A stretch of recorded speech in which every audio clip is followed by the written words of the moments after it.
On se retrouve pour une séance de géométrie pour les CE1, reproduire et tracer un triangle rectangle.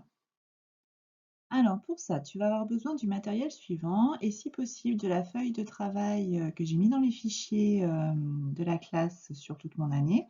Si tu ne peux pas imprimer, ce n'est pas grave. L'essentiel, c'est que tu comprennes comment on fonctionne, comment ça marche, en regardant la vidéo et en t'entraînant toi-même sur une feuille après.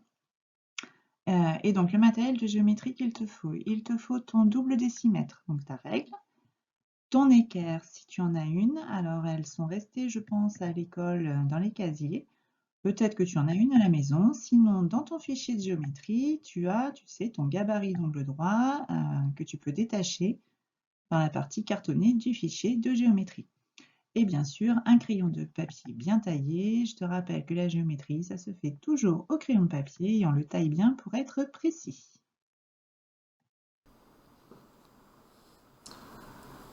Bonjour les CE1, alors aujourd'hui nous allons faire une séance de géométrie dans laquelle vous allez apprendre à tracer un triangle rectangle. Alors dans triangle rectangle, on entend deux mots, on entend le mot triangle et on entend le mot rectangle. Le triangle qui est ici, donc c'est bien un triangle parce qu'il a trois côtés et on remarque ici le petit symbole de l'angle droit. Donc un triangle qui a un angle droit, c'est un triangle rectangle. On avait déjà vu ça il y a quelque temps de géométrie. Souvenez-vous, on avait fait une feuille comme ça, un travail où il fallait marquer les angles droits dans les triangles. Alors pour ça, dans votre fichier, vos gabarits d'angle droit. Vous savez, ces formes vertes avec le petit coin rouge ici qui est le coin de l'angle droit. Donc vous pouvez en détacher un dans votre fichier de géométrie pour faire ce travail. Ou alors vous avez un outil qu'on appelle à la maison que vous pouvez aussi utiliser. Donc une équerre, c'est un instrument de géométrie qui a un angle droit qui est ici. Donc c'est le petit coin rouge qui est sur votre gabarit de votre fichier. D'accord? Donc l'angle droit, pour moi, il est ici. Donc ce premier exercice, vous avez un modèle de triangle rectangle qui est ici. Et il va falloir le reproduire. Donc le reproduire, ça veut dire le faire à l'identique à côté. On vous dit, les côtés de l'angle droit mesurent 3 cm et 7 cm.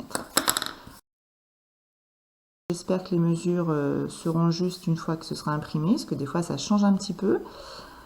Les autres, voilà, vous suivez la leçon sur la vidéo. Le principal, c'est que vous compreniez et après, vous pourrez vous entraîner à faire des triangles rectangles de n'importe quelle mesure. Donc, il faut reproduire ce triangle à côté qui est déjà commencé.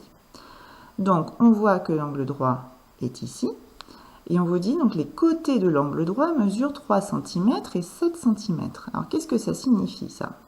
Ça veut dire que quand on regarde l'angle droit, les côtés, donc de chaque côté de l'angle droit ici, on a des 7 cm. Donc on vérifie. Alors là, moi, le coin de l'angle droit, je ne m'en sers pas, je vais m'en servir comme d'une règle. On met bien le 0 au début de son trait, et je vois en effet que ça mesure 3 cm. L'autre côté, on met bien le 0 ici. Hop. Et on voit en effet que ça mesure 7 cm. Alors, maintenant, je regarde la figure que j'ai à continuer et à reproduire. Mon angle droit est ici. Alors, je vérifie la longueur de ce côté-là. Donc là, je n'ai rien à faire. C'est ce côté ici de l'angle droit. Il est déjà fait.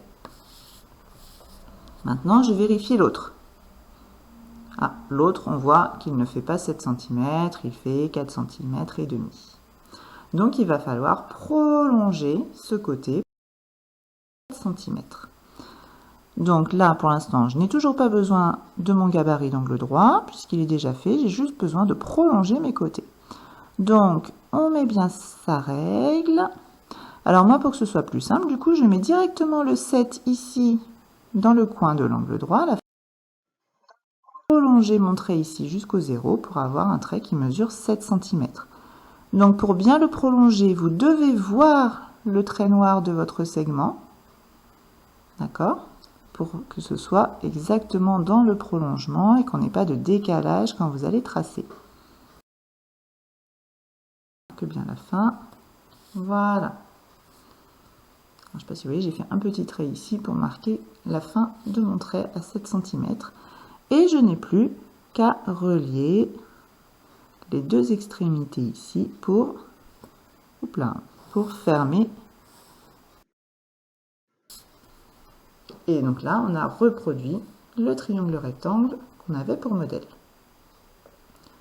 Donc là, on avait juste à prolonger les longueurs. Il n'y avait pas d'angle droit tracé, c'était assez facile. Maintenant, on va avoir un angle droit. Hop. Donc, il faut terminer la reproduction de ce triangle rectangle. On vous dit que les côtés de l'angle droit mesurent 4 cm et 6 cm.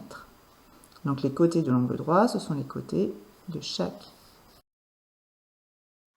droit. L'angle droit, vous vous souvenez, hein, ce petit carré qu'on faisait en rouge en classe.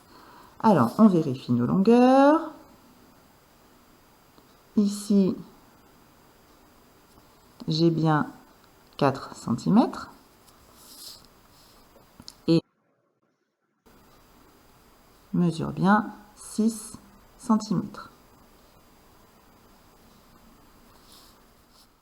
Alors, on a juste cette fois un seul trait du triangle. Alors, on va regarder la mesure de ce trait. Centimètres. On a déjà un côté du triangle rectangle qui fait 4 cm. Vous vous souvenez, c'est celui-ci qui fait 4 cm. Celui-ci, il mesure 4 cm. Donc, on a déjà ce côté de l'angle droit. Par contre, là, vous voyez, on n'a pas l'angle droit. L'angle droit. Donc, on va prendre soit donc son équerre, soit son gabarit d'angle droit avec le petit coin rouge, et on place le coin à l'endroit où on veut faire l'angle droit. Donc, nous, on veut le faire ici en haut. Donc, on place son gabarit ou son équerre sur le côté de l'angle droit qui est déjà tracé. Et on vient bien l'aligner ici en haut de l'angle droit. Et là, on peut tracer. D'accord? Donc là, moi, pour l'instant, je fais un petit trait parce que là, je n'ai pas mesuré. Hein? Là, je ne peux pas. Je m'en sers pour faire mon angle droit. Mon 0 n'est pas du tout au début du trait. Donc là, c'est juste pour tracer l'angle droit. Et maintenant, je vais repositionner ma règle pour cette fois faire la bonne longueur. Vous vous souvenez, il faisait 6 cm ce côté-là. Donc cette fois, au début du trait, on aligne bien sa règle. Je dois voir le trait que j'ai déjà tracé. Et je continue pour aller jusqu'à 6. On n'oublie pas de marquer le petit coin pour dire qu'on a fait un angle droit. Et je n'ai plus qu'à fermer mon triangle. On n'a pas besoin, vous voyez, de connaître la longueur de ce côté-là. Si on a les deux longueurs des côtés droits, ça nous suffit à tracer notre triangle. Alors, on termine sur un petit exercice de manipulation de l'équerre ou du gabarit d'angle droit. Alors, trait avec un point ici. On vous demande juste de tracer un angle droit. Pas un triangle rectangle, là, juste un angle droit. D'accord? Donc, on vous dit qu'on a déjà fait un des côtés de l'angle droit et que le sommet de l'angle droit est ici marqué par le point. Ça veut dire que c'est ici qu'on fera le petit symbole de l'angle droit. L'exercice, c'est juste pour que vous appreniez à bien positionner votre gabarit, à bien vous en servir, à bien l'orienter. Moi, je veux que mon angle droit soit ici. Ça veut dire que dans votre gabarit, le coin rouge doit être ici. Moi, sur mon équerre, de mon équerre, je vais donc le positionner ici sur le point. Et un des côtés de l'équerre va être aligné avec le trait qui est déjà fait. Donc on oriente son équerre correctement. Il faut donc qu'un côté de l'équerre soit aligné avec le trait qui est déjà fait. Je vais essayer de ne pas mettre mes mains devant la caméra. Voilà. Et le coin de mon équerre ici au niveau du rond. Donc là, je vois bien mon trait noir qui est aligné avec le bord de mon équerre. Mon sommet qui est ici. Je peux tracer. Et j'ai bien mon angle droit. Donc à vous de vous entraîner à la maison à tracer des triangles rectangles. Donc je vais vous donner des petites consignes avec les mesures des côtés de l'angle droit. Donc vous vous rappelez, les côtés de l'angle droit, ce sont les ici de chaque côté de l'angle droit. Et vous devrez vous entraîner à tracer des triangles rectangles pour voir si vous avez bien compris et si vous savez bien utiliser votre gabarit d'angle droit. Bon courage, travaillez bien! Alors, pour t'entraîner maintenant tout seul, tu vas apprendre tes outils de géométrie. Tu vas t'entraîner à tracer des angles droits avec ton équerre ou ton gabarit d'angle droit. Donc des angles droits dans n'importe quel sens, mais pour t'entraîner à utiliser ton équerre. Et ensuite, tu essaieras de faire un triangle dont les côtés de l'angle droit mesurent 8 cm et 3 cm. Alors moi, je t'ai fait un petit schéma ici. Donc ce n'est pas bien sûr aux mesures exactes, c'est juste un schéma pour que tu comprennes ce que ça signifie. Donc les côtés de l'angle droit, c'est ce côté-là qui fait 3, ici, et l'autre côté qui fait 8. Allez, entraîne-toi bien et à plus tard!